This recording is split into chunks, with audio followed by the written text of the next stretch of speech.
सौरभ तबला वबला लेके आओ भाई। इसे तो मैंने बोला गाना गा के बताओ। चला ठीक।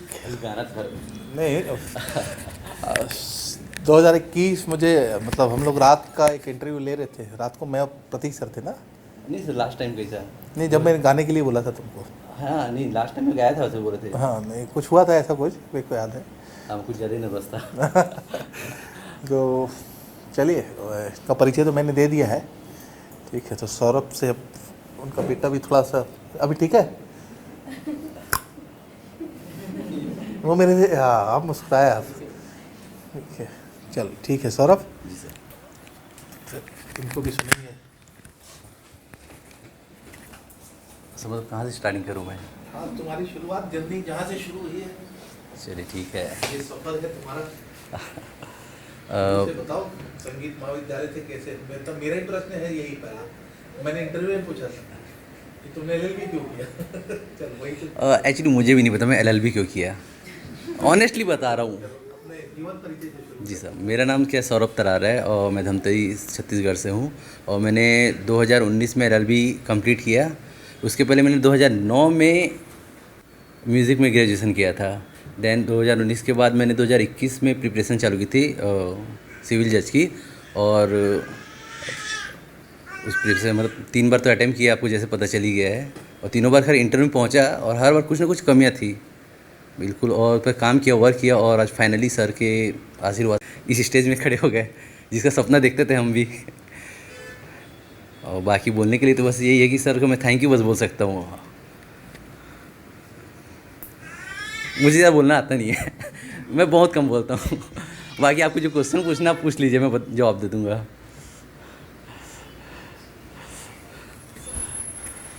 हाँ पूछ। आपने बोला बहुत सारी गलतियाँ थी हर स्टेजेस में या हर अटेम्प्ट में, तो कैसा क्या गलतियाँ थी और कैसे ओवरकम किया?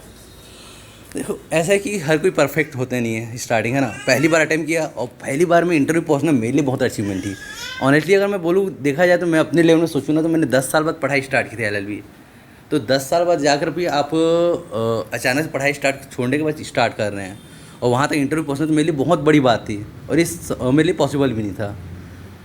लेकिन एक चीज़ बता रहा हूँ कि सर मेरे पास इतना भरोसा किए थे कि उन्होंने बोला था कि मेहनत करोगे तो हो जाएगा। उन्होंने कभी नहीं बोला कि नहीं होगा करके। और फाइनली उस समय इंटरव्यू की तैयारी भी सर भी बहुत अच्छे से कराए थे और नंबर भी बहुत अच्छा आया था। बट मेंस में मेरे क्या कम हो गए थे और बोलना चाहिए इसमें कंपटीशन भी बहुत ज़बरदस्त थी। मतलब उस बैच में जितने भी मतलब सब इंस्पिरेशन है मेरे लिए, जितने भी सेलेक्ट हुए थे। तो उन्होंने से बहुत कुछ सीखा था उस समय। एंड सेकेंड अटैम्प्ट में तो मैं क्या बोलूँ, मेरा लक इतना ख़राब था कि मुझे इंटरव्यू में नंबर ही नहीं मिला।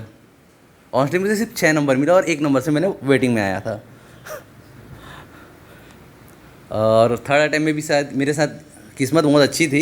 इंटरव्यू में नंबर वही मिले थे 6 नंबर, लेकिन मेंस में इतने अच्छे नंबर थे कि हो गया सिलेक्शन।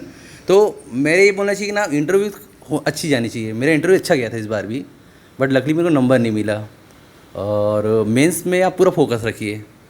आपका मेंस मतलब इसके लिए सबसे बड़ा एग्जांपल मैं बोलूँगा ना, दीवान मैडम ने, श्वेता दीवान मैडम जो लास्ट टाइम टॉप की थी और उन्हीं के साथ मेरा इंटरव्यू था। जस्ट उनके बाद तीसरे नंबर पे मैं दिया गया था इंटरव्यू। उनको 8 नंबर मिला था, मेरे को 6 नंबर मिला था और हाईएस्ट 9 नंबर गया था। तो वहाँ से एक इंस्पिरेशन था कि उन्होंने क्या इंटरव्यू में नंबर ना लाकर भी टॉप किया। अगर ये हो सकता है तो इंटरव्यू के नंबर मैटर नहीं करते अगर आपका मेंस का नंबर है तगड़ा तो। और मैंने यही सोच के किया था।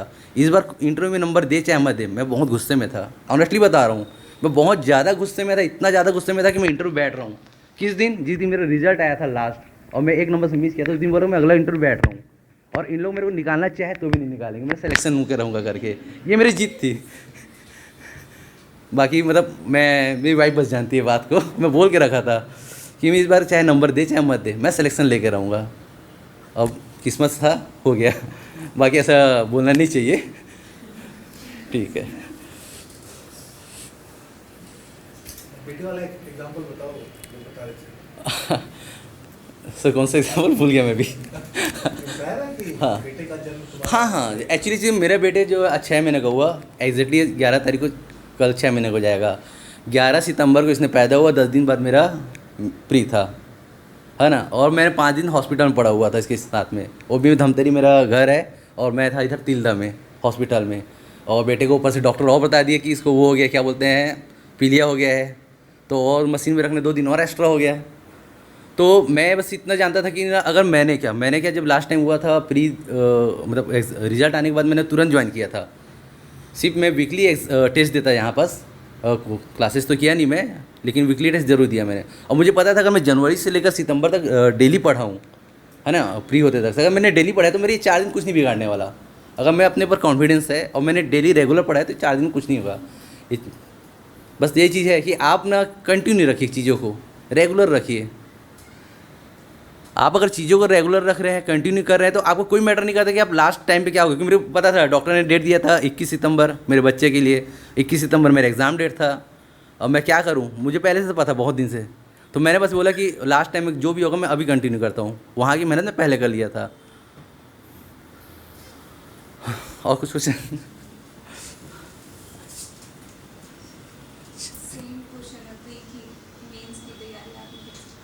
देखो मेंस के लिए तो सर यही चाणक्य से किया था मैंने, है ना। और बहुत अच्छे आप लोग लकी हो, किस्मत वालों की सर इतने अच्छे गाइड करने वाले आपको, है ना। और मैं तो पूरा मतलब उन्हीं से बहुत कुछ सीखा हूँ। 100% तो मैं यहीं से सीखा हूँ, है ना।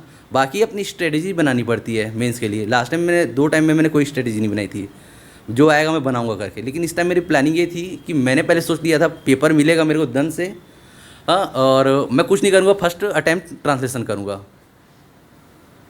ये मैंने अपनी स्ट्रेटजी बनाई थी। सिर्फ 20 मिनट करूँगा मैं ट्रांसलेशन, उससे ज़्यादा नहीं करने वाला।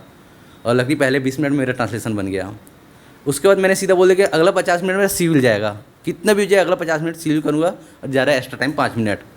तो मैंने उसमें भी कर लिया, है ना। उसके बाद मैंने फिर अगला 20 मिनट लिया ट्रांसलेशन के लिए। ये मेरी स्ट्रेटजी थी। मैं क्वेश्चन देखूँगा नहीं, इधर उधर क्वेश्चन देखूँगा नहीं, मैं सीधा ट्रांसलेशन देखूँगा और चालू करूँगा, क्योंकि टाइम मुझे मैनेजमेंट करना था। और इस बार तो खैर सिविल बहुत मतलब बोलना चाहिए थी अजीब टाइप का आया था। और मेरा बोलना चाहिए कि मैंने सिविल को कम से कम 5 बार पढ़ा है। 3 बार हिंदी में पढ़ा, 2 बार इंग्लिश में पढ़ा, तब जाके मुझे समझ में आया कि सिविल क्या पूछना चाह रहा है। ईजी थी, बहुत ईजी थी। और मैं सर से अभी डिस्कस भी नहीं किया उस पेपर को आज तक, बट मैंने बना के आया था प्रिंसिपल डिस्ट्रिक्ट जज में उस पेपर को। और मैंने उसके बाद बहुत लोगों से डिस्कस किया, बहुत सारा चीज़ था। मैं अभी सर से कभी डिस्कस करूँगा उस चीज़ को लेकर कि क्यों ऐसा मुझे ऐसा फील आया था कि उसी में आएगा क्वेश्चन करके। और मैंने क्रिमिनल बनाया था 78-79 पे, है ना। तो बस वही चीज़ था, क्रिमिनल मेरा पार्ट इसी कारण छूट गया था कि मैंने 5 बार क्वेश्चन पढ़ा था। तो लास्ट मेरे ख्याल से ना जो ऑपरेटिव पार्ट है मैंने छोड़ दिया था, मुझे नहीं मतलब बना ही नहीं पाया था मैं। सिर्फ मैंने पनिशमेंट कर दिया और आखिरी बस इतना ही था। तो यही स्ट्रेटजी बनाना पड़ता है कि आप क्या करना चाहते हैं, आपकी प्लस क्या चीज़ है, आपकी माइनस क्या चीज़, उसमें देखना पड़ता है। मेरी प्लस ये थी कि इंग्लिश से हिंदी ट्रांसलेशन में शायद बहुत फास्ट थी मेरी, है ना। तो मैंने वही किया, सबसे 20 मिनट पहले वही किया। फिर मुझे पता था सिविल में, और सर मुझे हमेशा बोले कि ना तुम्हारा सिविल बहुत कमज़ोर है। ये मुझे कब समझ में आई, सेकंड बार के बाद। सेकंड बार मैं सिर्फ सिविल पे फोकस मारा। मैं इतना सिविल किया, नहीं सॉरी, मैं फर्स्ट बार के बाद किया था सिविल फोकस। इतना फोकस किया था कि सिविल मेरा बहुत अच्छा गया था। लेकिन वही लकली मतलब इंटरव्यू के नाम से मैं अटक गया था। और क्रिमिनल तो खैर हमेशा सर बोला कि क्रिमिनल अच्छे ही है करके, तो उसमें भी थोड़ी मेहनत करनी पड़ा और बस टाइम मैनेजमेंट करना था, कुछ नहीं। मत पूछो ये सवाल, मत पूछो ये सवाल आप मेरे से मत पूछो। आपको बता रहा हूँ, मेरे को टाइटल मिला है। क्या टाइटल मिला है? इस कोचिंग में सबसे गंदी हैंड राइटिंग किसकी है? मैं हूँ। वो सर जवाब नहीं दिए मेरे को आज तक। हाँ, हैंड राइटिंग बहुत छोटी है, फास्ट बहुत लिखता हूँ, ये भी है, और मतलब फास्ट है, और बहुत गंदी हैंड राइटिंग है, तो समझ में आ गया। इसलिए ये सवाल मत कीजिए, ज़्यादा अच्छा है। मैंने वर्क किया है पर हैंड राइटिंग में बहुत मेहनत किया है मैंने। और फर्स्ट मुझे लगता है कि वाकई मेरी हैंड राइटिंग थोड़ी सी तो सुधरी है, और इसमें मेरी वाइफ को बहुत बड़ा रोल रहा है। हैंड राइटिंग के पीछे बहुत मेहनत है। और कोई सवाल आप लोग का? इंटरव्यू कैसे बुरा? नहीं, मेरा इंटरव्यू अच्छा गया था, मैंने नहीं बोला कि बुरा गया है, कॉन्फिडेंस से दिया, नंबर नहीं मिला। एक्चुअली मैंने भी ना अपनी हॉबी में चेस डाला था, है ना। तो बाकायदा चेस में सारे रैंक नंबर 1 रैंक हो सब पूछ दिए, सब जवाब दे दिया, और जितने भी वैराइटी सब जवाब दे दिया। उसके बाद मैंने म्यूज़िक से पूछा, उसका भी जवाब दे दिया। कुछ मुझे क्या बोलना चाहिए, क्या बोले सिविल लॉ से कुछ भी LRC से पूछे मेरे को सवाल, जो आता था वो जवाब दे दिया, जो नहीं आता था जवाब मना कर दिया मैंने सीधा सा, बहुत सिंपल लैंग्वेज पे। और कुछ जगह में अगर अटक रहा था तो मेरे को सीधा डायरेक्टली पूछे अगर आपको आता है तो आप जवाब दे दीजिए, और नहीं आता तो बता दीजिए करके। तो मैंने डायरेक्टली बोल दिया सर पढ़ा है पर अभी नहीं बता पाऊँगा करके। तो चीज़ों को सिंपल रखना है, जितना सिंपल रखोगे ना चीज़ें उतना आपके लिए आसान रहेगी। आप एकदम कॉम्प्लिकेट करने की ज़रूरत नहीं है। और कुछ सर लोगों की आदत रहती है ना कि जब एग्जाम डेट आता है तब हम पढ़ते हैं, तो आप अपने आप को एक मोटिवेशन रहता है कि एग्जाम से पहले कंप्लीट कर देना है कोर्स कैसे। नहीं एक्चुअली क्या मेरे साथ ना सबसे बड़ा चैलेंजेस ये था कि ना मैं मेरा एक बिज़नेस भी है, बिज़नेस भी संभाला है। मेरी फैमिली में मेरे अलावा कोई नहीं कमाने वाला। मेरे फादर का एक्सपायर हो गया था 2022 में। तो मुझे पता है कि मेरे जब जिम्मेदारी के साथ काम करना है। और इस टाइम तो ऐसा हो गया था कि वाइफ भी प्रेग्नेंट थी, है ना, और पूरा सितंबर वही डेट दे दिए थे जो डेट एग्ज़ाम का था। तो मुझे पता था कि अगर मैं चीज़ों को कंटिन्यू रखूँ, मैं मतलब ज़्यादा मुझे टेंशन लेने की ज़रूरत नहीं है, बस जितना कोचिंग में क्वेश्चन आ रहे हैं उसको आराम से बना सकूँ, है ना। और वहाँ बस टाइम मैनेजमेंट वहाँ भी मैंने सीखा। मैंने कभी कोचिंग में नहीं कि मुझे 1 घंटा या 2 घंटे लेना करके, क्योंकि मुझे पता है कि ना हालांकि मैं थोड़ा गलत सजेशन दे रहा हूँ आप लोग को यहाँ पास, पर मुझे पता है कि ना पेपर हॉल में जब जाएंगे ना तो वहाँ टिक मारने में बहुत ज़्यादा टाइम वेस्ट होता है। और आपको एक चीज़ में सीधा बोलूँगा ना, आपको ना वहाँ दिमाग नहीं लगाना है, आपको वहाँ कोई मेहनत नहीं करना है, आपको वहाँ सीधा ना एक नज़र में आंसर बनाना आना चाहिए। आप पूरी मेहनत करिए, इतनी मेहनत कीजिए, इतनी मेहनत कीजिए, जो कर मेहनत करना अपना एग्ज़ाम हो के पहले कीजिए। लेकिन एग्ज़ाम में घुसने के बाद आप कोई मेहनत मत कीजिए, आप अपने पर विश्वास रखिए। जो आपका रिजल्ट यहाँ आएगा ना, कोचिंग में आप देते हैं, एग्ज़ाम देते हैं, जो रिजल्ट आपके यहाँ है ना वही रिजल्ट आपको वहीं आएगा, कोई चेंजेस नहीं होने वाली, कोई नई चीज़ नहीं आने वाली। और मेंस के लिए तो ऐसा है कि जो चीज़ यहाँ हो रही है ना वही चीज़ें आपको वहीं होनी है। मतलब मैं जब घर में प्रैक्टिस करता था तो मैं एक ही चीज़ सोचता था कि मैं एग्ज़ाम हॉल में बैठा हूँ, मैं ये सोच के पढ़ता था। और जब मैं एग्ज़ाम हॉल में बैठा हूँ ना तो मैं ये सोच के पढ़ता था मैं तो घर में ही आराम से पढ़ रहा हूँ। और रियली इस बार मैंने फील क्या किया, मेरे इस बार का जो एग्ज़ाम दिया मैंने, तो मैंने ऐसे लगे मैं चाय पीते कॉफ़ी पीते वैसे होता है ना, हालांकि मैं पीता नहीं, वैसा टाइप का एग्ज़ाम दिया, मैं बहुत रिलैक्स होकर एग्ज़ाम दिया इस बार का। तो चीज़ों को बस आप अब दिमाग का खेल है और कुछ नहीं है, दिमाग का खेल है पूरा। आप अपने दिमाग को कितना बेवकूफ़ बना सकते हो उसका खेल है ना। दिमाग को बेवकूफ़ बनाना ना, दुनिया को नहीं। ठीक है फिर ओके। आप सो गए क्या? हैं? सो गया? नहीं एक चीज़ मैं मेरी वाइफ को मैं पहले थैंक यू बोलना चाहता हूँ इधर। इनके भी 2 शब्द सुनना था ना। हाँ मैं पहले इनके बारे में 2 शब्द बोलना चाहूँगा, है ना। मतलब मेरी शादी हुई है 2022 में, है ना। डेट कौन सा वैसे? 5 फरवरी ने, मेरे को आज तक याद नहीं डेट। और मेरा सगाई हुआ था ना, सगाई होने के बाद मैंने यहाँ एडमिशन लिया, मैंने क्या, है ना। उसके बाद मेरी वाइफ ना तो स्टार्टिंग में क्या लगी उसको पता भी नहीं था सिविल जज क्या होता है ना, जानती भी नहीं थी, है ना। तो उसके बाद मैं पढ़ते गया और मेरा इनका मतलब इतना सपोर्ट मिला कि हम लोग 3 से 4 दिन बात नहीं करते थे। एक नई शादी हुई है और 3 से 4 दिन बात नहीं करना, मतलब इनका सेक्रीफाइस बहुत ज़्यादा रहा है मेरी लाइफ में, मेरे से ज़्यादा तो इन्होंने किया है। तो मैं इसका थैंक यू बोलना चाहूँगा अपनी वाइफ का। बिल्कुल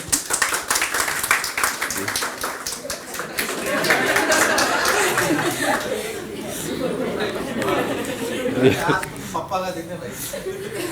चलो ये बोल सकते हैं कि शादी के बाद सबको प्रेशर आया। नहीं सर, प्रेशर नहीं किया सर, प्रेशर नहीं, मैंने जानबूझ के प्रेशर लिया, क्योंकि मैं जो कर सकता हूँ ना शादी के 3-4 साल स्टार्टिंग में ही कर सकता हूँ। और मेरे को कैसे कोई ज़रूरी नहीं था कि सिविल जज बनूँ। मैं तो अपनी लाइफ में बहुत अच्छा काम कर रहा था, ठीक ठाक कमा लेता था, लेकिन ये मेरा ड्रीम था और ये मेरा ड्रीम है तो उसको पूरा मैं ही करूँगा, कोई दूसरा नहीं करने वाला। और मेरी वाइफ को पता था मेरा ड्रीम, इसलिए उन्होंने उसे सपोर्ट किया। गब्बर सिंह वाली स्टोरी बता रहे थे। नहीं सर उसके लिए जी आप कुछ कहेंगे बताइए, तो माइक अपने हाथ में रखे। चलिए, वैसे ये क्लासेस सुनती थी बाकायदा मेरे साथ बैठ के, खासकर इंटरव्यू क्लासेस। और मतलब पहले बैच में देखना चाहिए ना तो जैसे कि बहुत सारे मेरे ख्याल से ना, जैसे क्या नाम लूँगा, जैसे कि रिया चक्रवर्ती हो गई, रिद्धि बुराद हो गई और श्रुति, तो उनकी इतनी तारीफ करती थी, इनके जैसे करो आप इंटरव्यू करके। ये मेरे को बोलती थी कि देखो इन्हों कैसे इंटरव्यू देते हैं, आप कैसे देते हैं इंटरव्यू करके। तो बोला वो ठीक है, मैं जो हूँ वो मैं ही हूँ करके। तो ऐसा चीज़ है। चलिए ठीक है, आप लोगों का बहुत बहुत धन्यवाद मुझे झेलने के लिए। और आप लोगों को कहूँगे मैं मतलब गुड लक बोलूँगा कि आप लोग भी बहुत जल्दी यहाँ पर स्टेज में आए, है ना। जो भी चीज़ें सर जो है उनसे बेहतर आपको मुझे नहीं लगता कि ना कोई गाइडेंस कर पाएंगे, है ना। और जो भी चीज़ें सर जो भी चीज़ बताते हैं ना, आप प्रॉपर उनको मतलब ठीक है, मैं भी सर के ऊपर बहुत गुस्सा होता था, मुझे भी गुस्सा आता था सर के ऊपर, ये क्या है ज़बरदस्ती करवा रहे हैं सर, वो करवा रहे हैं। लेकिन मेरी वाइफ थी, है ना, और मुझे भी पता था कि अगर जो सर करवा रहे हैं ना कि वो हमारे फ़ायदे के लिए है। आज हम यहाँ मेहनत करेंगे ना तो कल के दिन में आप यहाँ एंजॉय करेंगे उस चीज़ को। और मैंने बकायदा भले जैसा भी है सर, है ना, मैं गाली नहीं दिया हूँ सर को आज तक, मैं गाली नहीं दिया हूँ सर को आज तक। सर जैसे भी है जो भी है सर, लेकिन आपके भले के लिए सोचते हैं वो चीज़, ये बोलना चाह रहा हूँ मैं। और मैं ऐसे में बहुत कम बात करता हूँ, लेकिन आज कैसे कैसे बोल दिया, बोलने का हक रखता हूँ भाई मैं इतना। सर आपको बहुत बहुत धन्यवाद। मैं से ऑनलाइन में तो है ये, बच गया ये, ऑफलाइन वालों से तो बच गया, डांट तो खाए, सब खाएगा। नहीं, मैंने मेरे को सर दिए मेंस के टाइम में अप्रिशिएट भी किए, बहुत ज़्यादा किए हैं, है ना। मतलब उन्होंने एक इतनी चीज़ बोली थी मेरे को ना, वही कॉन्फिडेंस था मेरे को। और बाकी जो मेरी तारीफ़ किए थे, जो टाइटल दिए थे, वो भी मुझे कहीं ना कहीं इंस्पायर किया कि अपने चीज़ को बेहतर करने कहाँ कमियाँ हैं।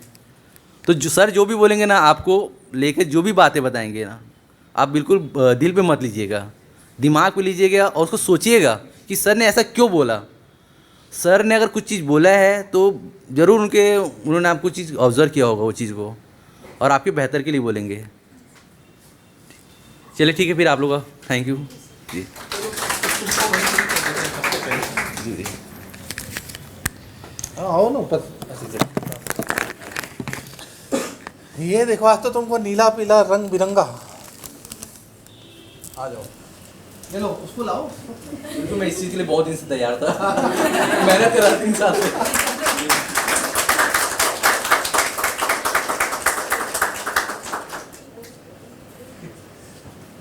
एकदम खुश हो गया। ये तुम्हारे काम कर रही है, तुम्हारे काम वाला तो उधर हो गया मुझे, है ना। उठ गया बेचारा, आवाज़ सुन के पापा की।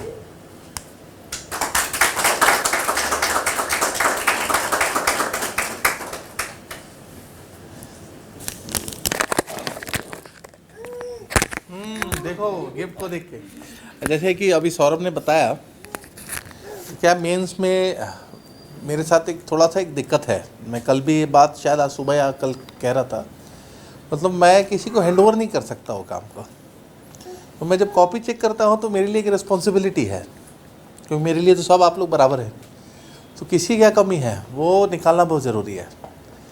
अब हैंड राइटिंग एक ऐसा सब्जेक्ट है, मतलब मैं अपनी बात करता हूँ कि मेरी 12th तक हैंड राइटिंग या मेरे ग्रेजुएशन तक हैंड राइटिंग बिल्कुल सौरभ जैसी थी। तो दिल्ली में थे तो एक हमारे भैया थे, शशांक भैया, वो आए हुए थे दिल्ली में। तो मैंने बताया तो नोट्स दिखा, तेरे तो लिख रहा है, क्या कर रहा है। तो उन्होंने मेरी कॉपी देखी। कॉपी देखने के बाद उन्होंने एक चीज़ बोला, तू ऐसे IAS की तैयारी करेगा, ठीक है, मतलब इसमें तेरी कॉपी चेक नहीं होगी करके। तो उन्होंने पहली बार रियलाइज़ कराया, ठीक है, कि हैंड राइटिंग ऐसी है। तो फिर मुझे उस समय रियलाइज़ हुआ कि नहीं यार, ये भी तो एक पहलू है। जैसे कई लोग पूछे जैसे हैंड राइटिंग का, तो देखिए सुंदर चीज़ किसको पसंद नहीं है, क्यों प्रियांशु? हर चीज़, हर व्यक्ति को सुंदर चीज़ चाहिए, ठीक। तो हैंड राइटिंग में आपका एक इम्प्रेशन रखता है, मैंने ये चीज़ हमेशा समझाई है। हैंड राइटिंग आपका इम्प्रेशन रखता है। हाँ, अगर वो नेगेटिव हो तो आप ऐसा लिखो कि उसको रुकना पड़ जाए। अच्छा, सौरभ की एक अच्छी बात ये थी, क्रिमिनल जब ये लिखता था, मेरे को आज भी याद है, तो ये उस लीगल लैंग्वेज का यूज़ करता था जो कोर्ट में होती है। तो मैंने इसको ये चीज़ कही थी कि तुम उस तरह से लैंग्वेज यूज़ कर रहे हो, पकड़ लियो जैसे कि एक जज लिखता है। बट सिविल में तुमको थोड़ी मेहनत करनी पड़ेगी, क्योंकि सिविल में लॉ एप्लीकेबल होता है, लॉ अप्लाई करना पड़ता है, ठीक है। तो हैंड राइटिंग फिर तब मायने नहीं रखती है जब आपने एक ऐसी चीज़ लिख ली है, तो उसको मजबूर कर दो आप। अगर आपको लगता है कि हैंड राइटिंग मेरी कमज़ोर है, तो मैं हमेशा यही बोलता, फिर आप उसको मजबूर कर दो, वो ठहर जाए आपकी कॉपी जांचने के लिए, उसको रुकना पड़ जाए। ये नहीं यार, फिर वो मैटर नहीं करता, इसको पढ़ना है, आखिर इसने लिखा है वो। ठीक है, तो आप सुधारिए अपने, अगर आपको लगता है कि आपकी हैंडराइटिंग सुपाठ्य होनी चाहिए, मतलब रीडेबल होनी चाहिए, भाई उनका काम है उनकी।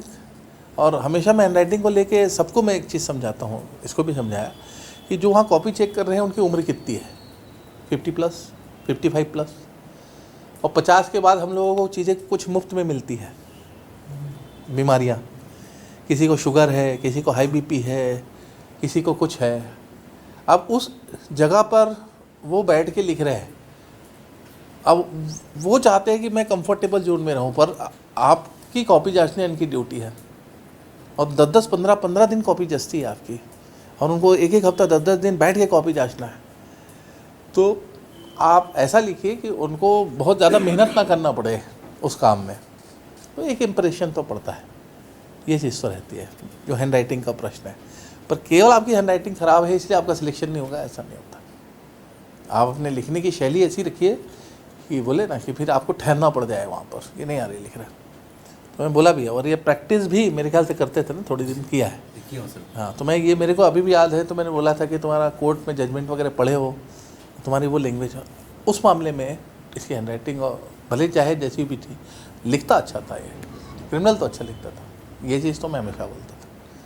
ठीक है, बाकी मेहनत की है और मेहनत का परिणाम निकलेगा। अभी 2-3 चीज़ें कही है, उसमें से मैं फिर वापस रिपीट करता हूँ, हर बार कहता हूँ कि आपकी असली तैयारी यही है, प्री की। अभी आपने जो तैयारी की है ना, यही आपको जीवन भर तैयारी रखेगी।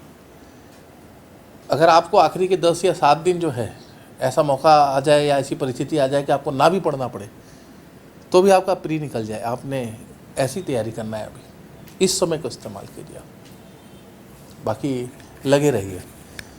खासकर अभी जो स्टूडेंट आ रहे हैं, ऑलमोस्ट वही स्टूडेंट हैं जो 2-3 साल से तैयारी कर रहे हैं, और ये बात मैंने बताई भी थी कि पुराने सारे बच्चे निकल गए इस बैच में।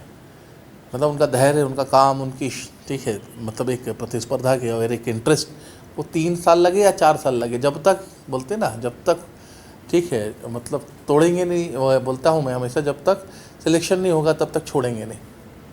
तो ये चीज़ आप लोगों को भी टेम्पो बना के रखना है, खासकर अभी जो जनरेशन है और उस जनरेशन में। और मैं पहली बार जो है श्रीमती जी से मिला इनके, मुझे तो पता भी नहीं था कि जैसे आया तो बोले तुम्हारी शादी हो गई। बोले सर मेरी तो शादी उसी समय हो गई थी जब मैंने ज्वाइन किया था।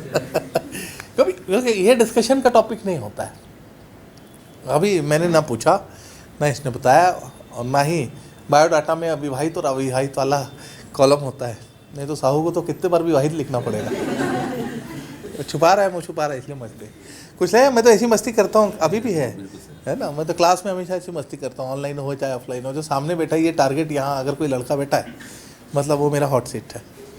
तो एक बार मैं सौरभ को और उनके परिवार को मैं धन्यवाद दूंगा कि उन्होंने इस एकेडमी का मान और शान जो है दोनों को बढ़ाया। वो तो एकदम खुश हो गया वो तो। ठीक है, तो बहुत बहुत धन्यवाद सौरभ का।